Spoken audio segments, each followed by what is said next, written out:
Let's turn for a minute to the concept of stewardship. We're so fortunate to be working here on a property that has been owned by one family for decades, for a couple generations now, and the stewardship and the care with which they farm this land was an important part of their selection as their partner to take this forward to a kind of a new community and a new place that could be their legacy.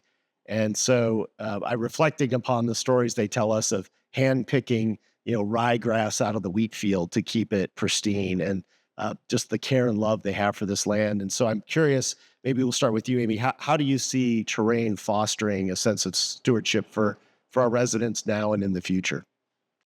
So I think that the stewardship begins with a culture of participation instead of really going back to the original thing Marcus said, is that nature isn't this thing over there to manage. You are part of it. We are part of nature, and we get to interact with it. And there's so many opportunities for the community to play in nature and learn from it all at the same time. So the stewardship idea is really integral to Terraine.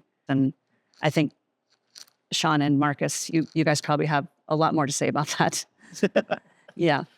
Marcus, you've worked with us since the very beginnings of our visioning of what this place could become. And so maybe you share from your perspective how you've thought about fostering this sense of stewardship within the plans and the design of our community. Stewardship really comes out of a sense of ownership. If you have a sense of that you own this is your place, this is your home, this is your space, you're going to take care of it in a different way, or think about how you interact with it in a much different way than if it's, as Amy said, just over there. This brings to mind when I was a kid growing up here in Salt Lake in the suburbs in Holiday, and it was very much a suburban context. I was in the cul-de-sac, even, the quintessential suburb.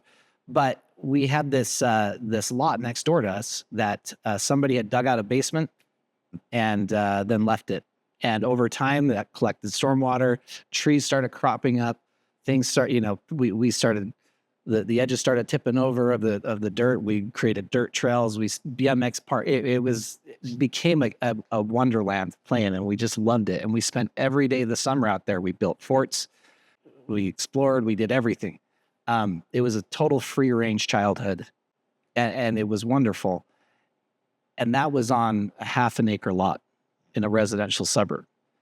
What we're providing here is acres and acres and acres of that. And that kids are going to be able to go out, play, have fun. Parents are going to be able to go out and do it with them. They're going to be able to mountain bike and hike. They're going to be able to explore. They're going to stumble over sage grouse and jackrabbits. And this is an amazing place that and we're pushing them out into it. We're going to have programs that are going to get people into it.